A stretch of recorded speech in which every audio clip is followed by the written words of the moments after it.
Fugitive is back at it here to give everyone my top 100 favorite movies of all time, part 7, continuing my 10-part series of ranking my favorite movies. Before I start with this particular part, a few things you should know. You are going to disagree with me. Keep in mind, these are my favorite movies of all time, not necessarily the 100 or in this video 10 greatest movies ever. So there's going to be movies that you would probably not even put in your top 100. Hey, what can I say? I must like the movie a lot, so just keep that in mind.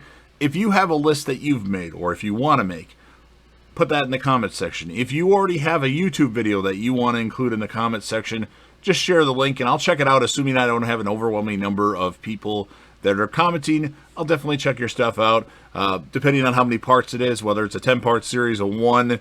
I will watch an hour-long video about this. I might have to take a couple times, like a couple different days to watch it, but I definitely will check it out and give you my feedback. So I would definitely do that for you.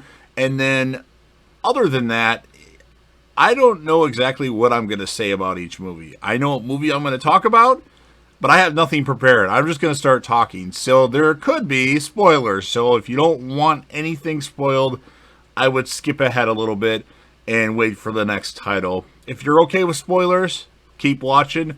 I like spoilers because it actually makes me more interested because I kind of know what to expect, but some people hate them, and I definitely understand that. So other than that, let's get started. Continuing the ranking, the movie that comes in at number 40 would be Casino.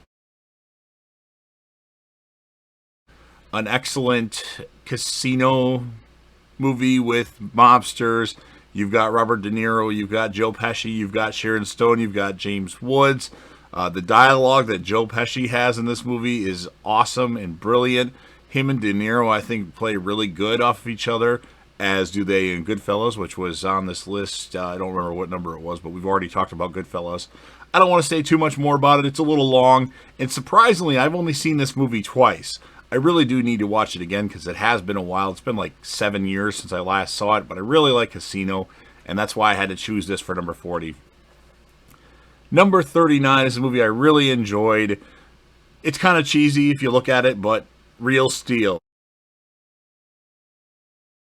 It's like Rocky with robots. You have this sparring robot that they find at a junkyard that can compete with these really technically advanced robots that are way bigger. But and then Hugh Jackman, it mirrors what Hugh Jackman's character can do, and it's awesome. It's a little predictable, but I just really like the movie. I like Hugh Jackman a lot.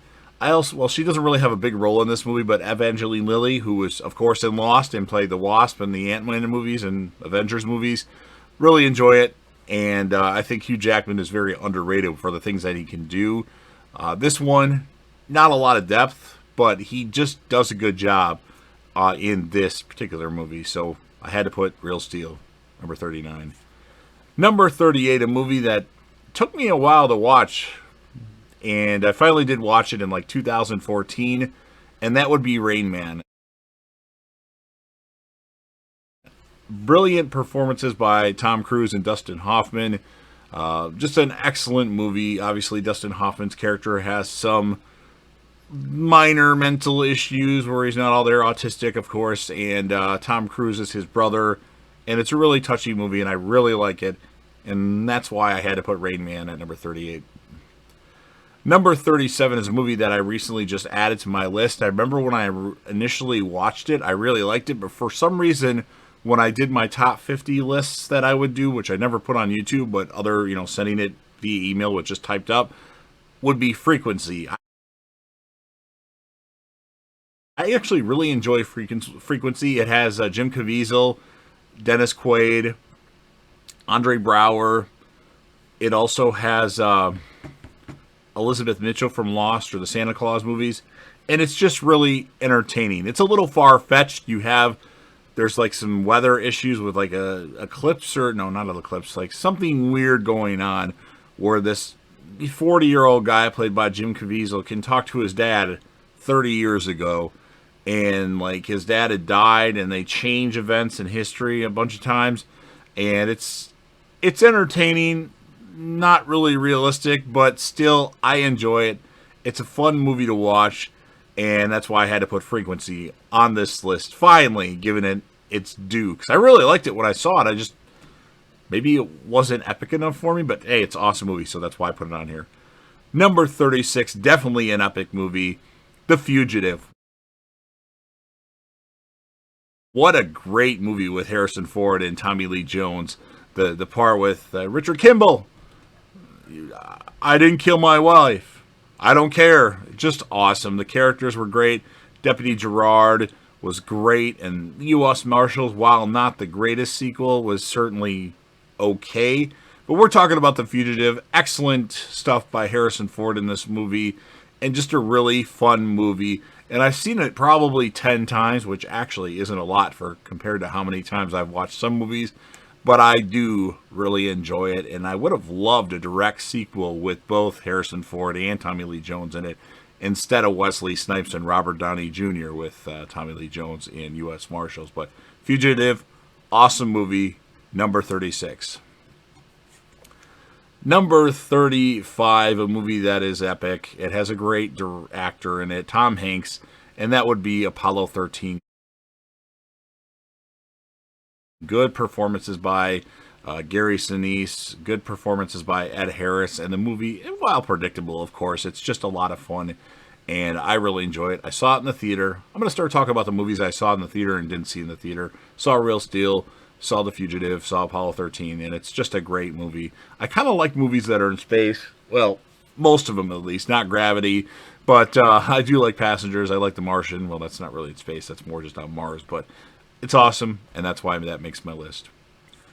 Number 34, another movie that I saw in the theater, not as well known, but I saw the trailer to it, and I really thought it was a good concept, and that would be Limitless. Yes, I also watched the television series that unfortunately only lasted one season before they canceled it, but I really enjoyed Limitless. It has Bradley Cooper in it. It has Robert De Niro in it. Basically, you can take a pill to make your brain open up the possibilities of your brain to know a lot more and like retain a lot more. And it's quite interesting. And I know there's things out there like that. I don't know if they're to the degree of NZT that was in Limitless, but I really like the movie. It is a lot of fun, in my opinion. And I was really satisfied with seeing Limitless. And even the TV show with Jennifer Carpenter was in it as well. I can't remember the main actor who was actually in Shameless for a season. Not the whole season, but parts of a season. I can't remember his name, but a lot of fun. I would definitely recommend Limitless if you haven't seen it yet, and that's why that makes my list at number 34. Number 33, my favorite movie in the Fast and the Furious franchise, and that would be Fast and Furious 6. I thought this was the best one, although Fast 5 was a lot of fun. This has The Rock fully on, or Hobbs, fully on Dominic Toretto's team, and it just was really entertaining. They're going after Owen Shaw. I think this should have been the last Fast and the Furious movie. I think it had the best ending with everybody back at Dom's place, and then, of course, they had the ending credit scene with Jason Statham. Dominic Toretto, you don't know me, but you're about to, where he supposedly killed Han. But, of course, we know with Fast 9 or F9, whatever they're calling it, Han is going to be back. So he must have somehow got away from that explosion. But anyway, I really like Fast and Furious 6. It was a lot of fun. I like it kind of like reminded me of a wrestling match with Toretto and Hobbs when they're on the plane thing and they're doing kind of like tag team moves. I think they did the Legion of Doom or the Road Warriors Doomsday Device or something like that. Maybe I'm not remembering it correctly. It's been a couple of years since I've seen it.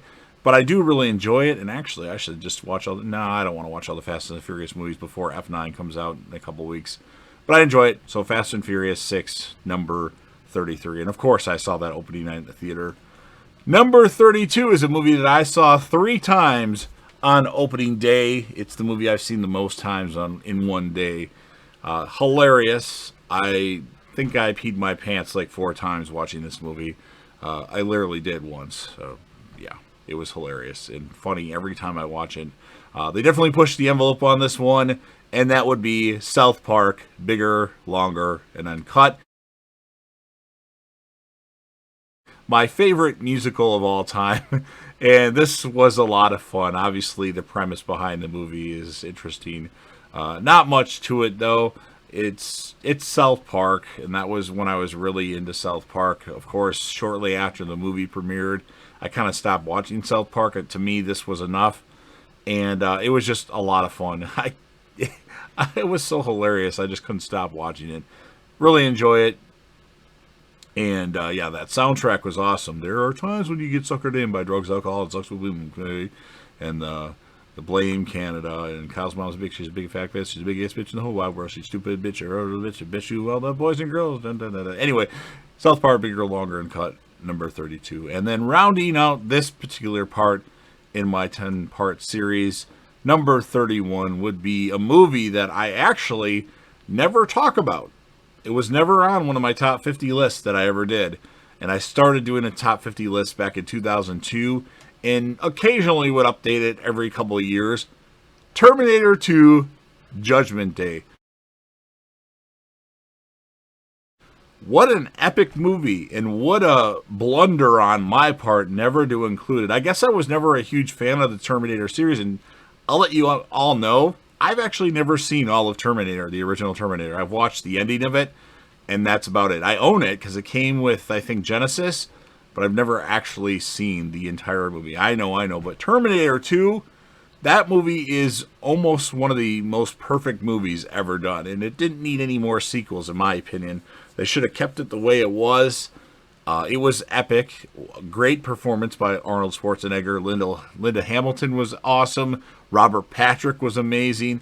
Edward Furlong was okay.